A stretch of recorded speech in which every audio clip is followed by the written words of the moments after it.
பச்சைமா மலை போல் மேனி என்று சொன்னோமே, அந்த பாசுரத்தில் ஆழ்வார் இந்த பெருமாளை பாடியது போல இங்கே பறந்து விரிந்திருக்கிற பசுமையான நிலப்பரப்பில் எழிலாக கோவில் கொண்டு ஒய்யாரமாக கோவில் கொண்டு அழகு திருதரிசனம் காட்டி வரக்கூடிய அத்தனை பேர்களையும் அரவணைத்து பக்தி செலுத்த வைத்து நம்மளுடைய பாவங்களை போக்கி புண்ணியங்களை அருளி வாழ்விற்கு முக்தியை தரக்கூடிய அருள்மிகு அரங்கநாத பெருமாளை தற்போது சேவை சாதித்துக் கொண்டிருக்கிறார். அந்த திருக்காட்சியைத்தான் நாம் தற்பொழுது பார்த்து கொண்டிருக்கிறோம். அடியார் அன்பர்களே, ஆன்மீக பெருமக்களே, இந்த நேரத்தை சுபநேரமாக கருதுவோம், இந்த நேரத்தை நன்னேரமாக கருதுவோம்.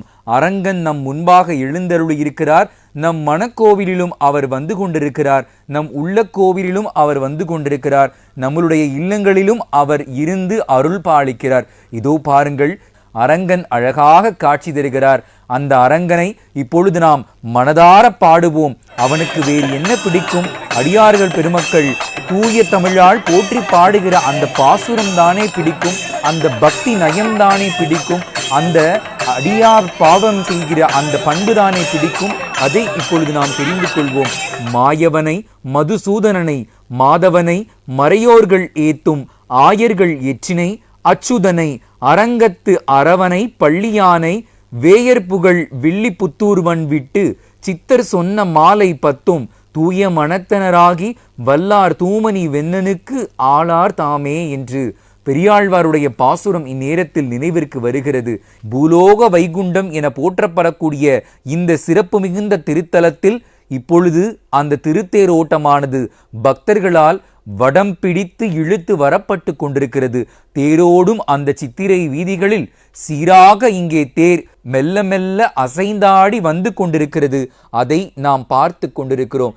தேர் என்று சொன்னதும் நம் கண்களுக்கு இப்பொழுது விருந்தாக இங்கே இருப்பது, அங்கே பாருங்கள், அத்தனை அழகு, சிவப்பான செழுமையான அந்த செந்நிறம், கண்களுக்கு குளிர்ச்சியை தரக்கூடிய அந்த மென்மையான செந்நிறம்.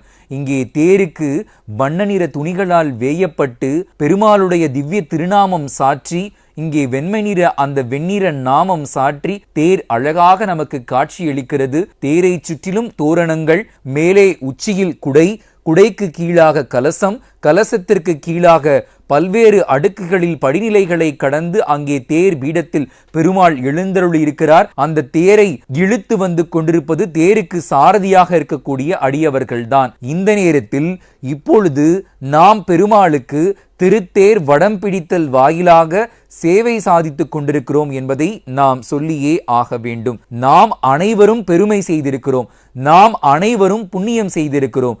ஆம், இங்கே பெருமாளுக்காக திரண்டிருக்கக்கூடிய அந்த அத்தனை பக்தர்கள் கூட்டமும் கோவிந்தா கோவிந்தா கோவிந்தா என அரங்கனின் நாமத்தை ஆயிரங்களை சொல்லி மகிழ்ந்து கொண்டிருக்கிறது. இருக்கும் இடத்திலிருந்தே நாம் பெருமாளை கைதூப்பி தொழுது அவரின் நாமத்தை சொல்லி அவருடைய அருளால் இந்த சித்திரை வருடத்தை, புது வருடத்தை நாம் தொடர்ந்து வெவ்வேறு விதமாக பல்வேறு விதமாக பல பரிமாணங்களை கடந்து பெருமாளுடைய திருவருளினால் அனைத்து நலன்களையும் வளன்களையும் பெறுவோம். இந்த பக்தியின் வாயிலாக நம்மளுடைய எண்ணங்கள் பரிசுத்தமாகி கொண்டிருக்கின்றன, நம்மளுடைய செயல்கள் உண்மையாகி கொண்டிருக்கின்றன, நம்மளுடைய சிந்தனைகள் அனைத்தும் பெருமாளையே நினைத்துக் கொண்டிருக்கின்றன, பெருமாளை துதித்துக் கொண்டிருக்கின்றன. நம்மளுடைய வாயிலிருந்து வரக்கூடிய அந்த வார்த்தைகள், பெருமாளுடைய திருநாமங்கள் அனைத்தும் பெருமாளை ஆராதித்துக் கொண்டிருக்கின்றன. இங்கே பாருங்கள், உச்சியிலிருந்து பார்க்கக்கூடிய வேளையில் இங்கே நமக்கு அழகாக விரிந்திருக்கக்கூடிய காட்சி. எறும்பு கூட்டம் எப்படி சாறை சாறையாக ஒரு வரிசையாக அணி கோர்த்து அணி திரண்டு வரிசையாக ஊர்ந்து செல்லுமோ அதுபோல இங்கே பக்தர்கள் கூடியிருக்கிறார்கள். வரிசையாக அழகாக அணி சேர அணிவகுத்து மெல்ல மெல்ல நடந்து கொண்டிருக்கிறார்கள். எறும்பிற்கு என்ன ஒரு குணம்? எறும்பு இனிப்பு இருக்கும் இடத்திற்கு எறும்பு வரும்.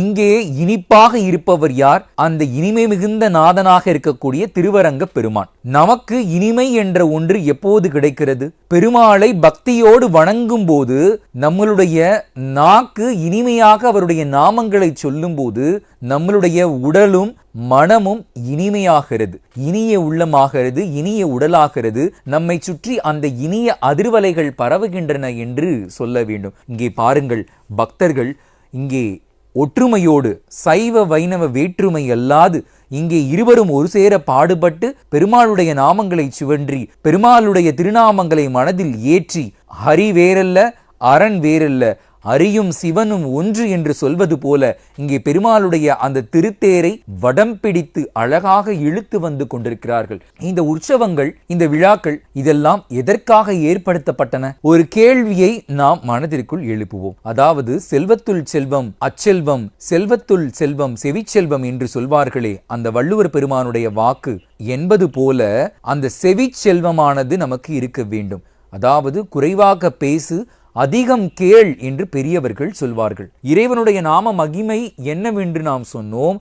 தூயோமாய் வந்து நாம் தூமலர் தூவி தொழுது வாகினால் பாடி மனத்தினால் சிந்திக்க. அடியார் அன்பர்களே, ஆன்மீக பக்த கோடிகளே, குறித்து வைத்துக் கொள்ளுங்கள். வாகினால் பாடி மனத்தினால் சிந்திக்க போய பிழையும் புகுதருவான் நின்றனவும் தீயினில் தூசாகும் செப்பேலோ ரெம்பாவா என ஆண்டாள் தன்னுடைய திருப்பாவையினுடைய 5ஆம் பாசுரத்தில் இந்த வரிகளை, பெருமாளுடைய நாமத்தினுடைய மகிமைகளை சொல்லி இருக்கிறார். அந்த நாமம் நமக்குள் ஏற்படுத்துகிற அந்த விளைவை சொல்லி இருக்கிறார் என்பதை இந்த நேரத்தில் சுட்டிக்காட்ட முடிகிறது. நாராயணா என்னும் நாமம் நாம் சொல்லிக்கொண்டே இருந்தால் நாளும் பல நன்மைகள் விளையும் என்பதை தெரிந்து கொள்ள வேண்டும். அடியார் பெருமக்களே, பக்தி என்பது பலாச்சுளை போல வெளியில் பார்ப்பதற்கு கடினமாக தெரிந்தாலும் கஷ்டமாக தெரிந்தாலும் உள்ளுக்குள் இருக்கக்கூடிய அந்த சுவை மிகுந்த சுளை இருக்கிறதே, அது தரக்கூடிய அந்த இனிமை அற்புதம், அலாதியானது என்று சொல்லலாம், பேரானந்தமானது என்று சொல்லலாம். அதுபோலத்தான் இந்த பக்தியும் பலா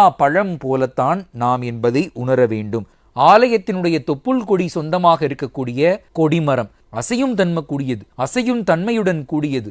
ஆகா, ஆச்சரியமாக இருக்கிறதே என்று சற்று முகத்தில் ஒரு வியப்பு ஏற்படலாம். அடியார் பெருமக்களே, கொடிமரத்தின் முன்பு நாம் விழுந்து எழுந்து வணங்கி உயர்ந்து நோக்கினால் அது அசையும் தோற்றத்தில் நமக்கு காட்சியளிக்குமாம். அந்த காட்சி நமக்கு கிடைத்தது என்று சொன்னால் நம்முடைய வேண்டுதல் நிறைவேறும் என்று சொல்கிறார்கள். இது பக்தர்களுடைய நம்பிக்கை. கோவில் சென்று வழிபட்டு வாழ்வில் வளங்கள் அனைத்தும் பெறுவோம். பெருமாளை நாம் நித்தமும் துதிப்போம். அதிகாலையில் துகிலெழுந்ததும் பெருமாளுடைய நாமங்களை சொல்லி அன்றைய நாளை சிறப்பு மிகுந்த நாளாக சேர்ப்போம். பெருமாளுடைய நாமங்களை சொல்லி சொல்லி பக்தி சுவை சேர்த்து சொல்ல சொல்ல அந்த நாமம் நம் வாழ்க்கையில் பல நன்மைகளை விளைவிக்கும். நாம் அந்த நன்மையின் வாயிலாக, பக்தியின் வாயிலாக பெருமாளுடைய அருளை பெற்றுக்கொண்டே இருக்கிறோம், சம்பாதித்து கொண்டே இருக்கிறோம். இந்த அருள் மட்டும்தான் நம்முடைய கடைசி வாழ்க்கையில் நம்முடன் வரும்.